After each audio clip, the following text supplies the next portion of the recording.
The world is holding its breath, caught in a moment of collective anxiety and uncertainty. It's October 3rd, 2025, and a new, chilling tension grips the globe. Headlines flash urgent updates, and every corner of the world feels the weight of what might come next. From the icy skies over Alaska to the heart of Europe, NATO and Russia edge closer to a confrontation no one wants. The air is thick with anticipation, as military movements are tracked in real time. The old Cold War lines are redrawn, not with walls, but with fighter jets, cyber attacks, and propaganda. The battlefield is everywhere, in the skies, on screens, and in the minds of millions. The conflict in Ukraine is now a brutal war of attrition, but its tremors are felt worldwide. Families are displaced, cities scarred, and the world's conscience is shaken by the relentless violence.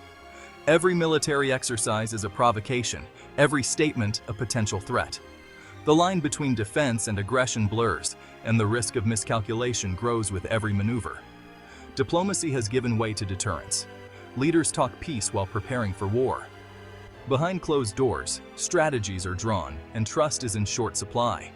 The unity of the West is tested, alliances strained, and Ukraine suffers in the crossfire. Old friendships are questioned, and new divisions threaten to emerge. From Alaska to the Donbass, the world watches and waits. Ordinary people everywhere hope for peace, but fear what tomorrow may bring. The new Iron Curtain is suspicion, cyber war, and covert action. Invisible battles rage online, and secrets become weapons in a shadowy conflict. The challenge: can we lift it before it's too late? The clock is ticking, and the world's leaders face choices that will shape history. The stakes are higher than in decades past. The threat of escalation looms, and the consequences could be catastrophic. The path forward is uncertain, and the world stands on edge. Every nation, every citizen, is touched by the gravity of this moment. The question remains, how did we get here and where are we going? The answers may determine the fate of generations to come. The skies have become a theater of confrontation, where the tension is almost palpable. Every cloud, every contrail could mark the beginning of a new standoff. NORAD scrambles jets as Russian bombers enter the Alaskan Air Defense Identification Zone. Deliberate provocations, not outright violations, but unmistakable signals sent across international lines. NATO and Russian pilots fly dangerously close, radar-locked, their aircraft separated by mere meters. In these moments, a single misstep or misunderstanding could trigger disaster. F-22 Raptors intercept Russian formations, exchanging cold, professional signals in tense skies, each side testing the other's resolve without crossing the final line. Each incident raises the global temperature, inching us closer to the edge of a potential crisis. The world holds its breath as these encounters become more frequent.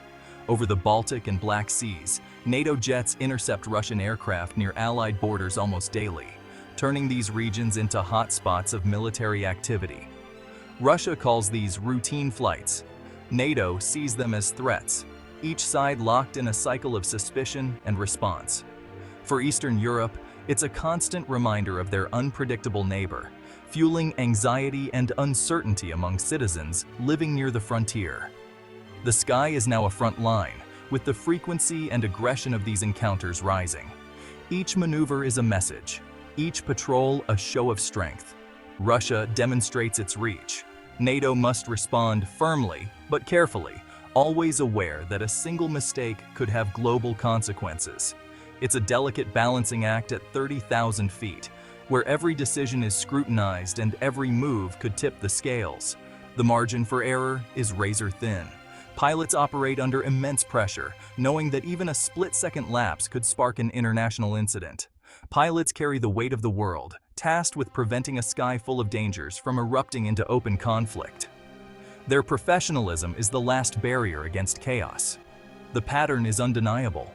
The risk of escalation grows with every flight, every close call, every intercepted signal. The world watches, holding its breath, hoping the next encounter isn't the one that goes too far and changes history forever. Tension spreads across Europe, not just in the air, but on the ground and online. Estonia accuses Russia of GPS jamming over the Baltic, disrupting civilian navigation, a form of hybrid warfare. Poland points to cyber attacks on its infrastructure, blaming Russian hackers for targeting energy grids and government systems. Romania faces sea mines and drone incursions from the Black Sea, its military on constant alert. Moscow denies everything, calling it Russophobia and blaming NATO's expansion for the crisis.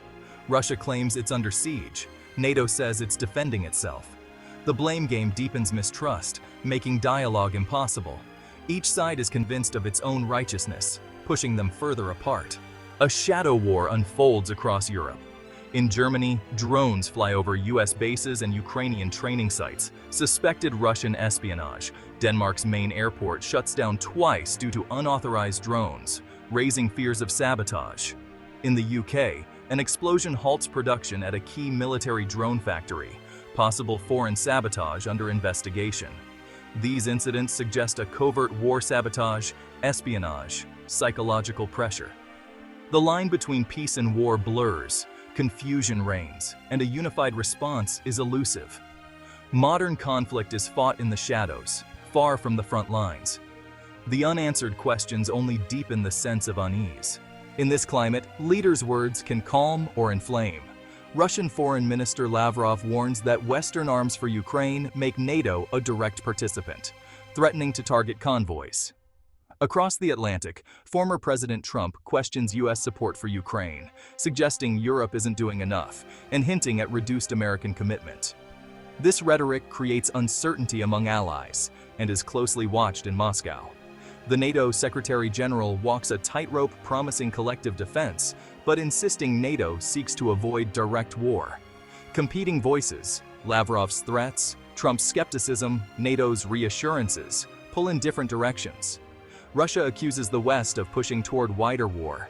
NATO calls out Russian aggression. The war of words hardens positions and erodes trust. Diplomatic solutions seem remote as rhetoric escalates. The world listens as the drums of war grow louder. We are living on a knife's edge, where every decision is fraught with peril, and every moment is filled with uncertainty.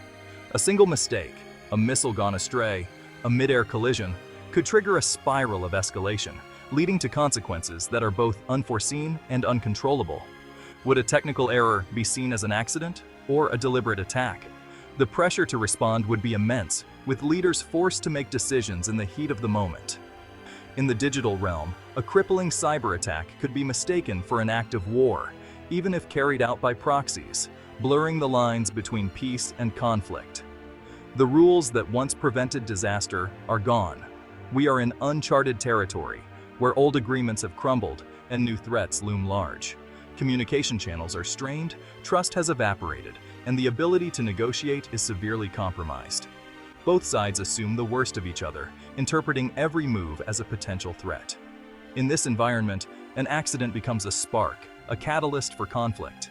And in a world this tense, a single spark could ignite a devastating fire, spreading chaos and destruction.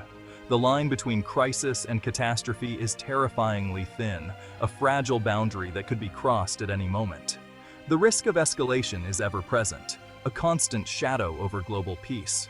The world holds its breath, hoping to avoid the unthinkable, praying for peace in a time of uncertainty. Amid this geopolitical chess match, truth is a casualty.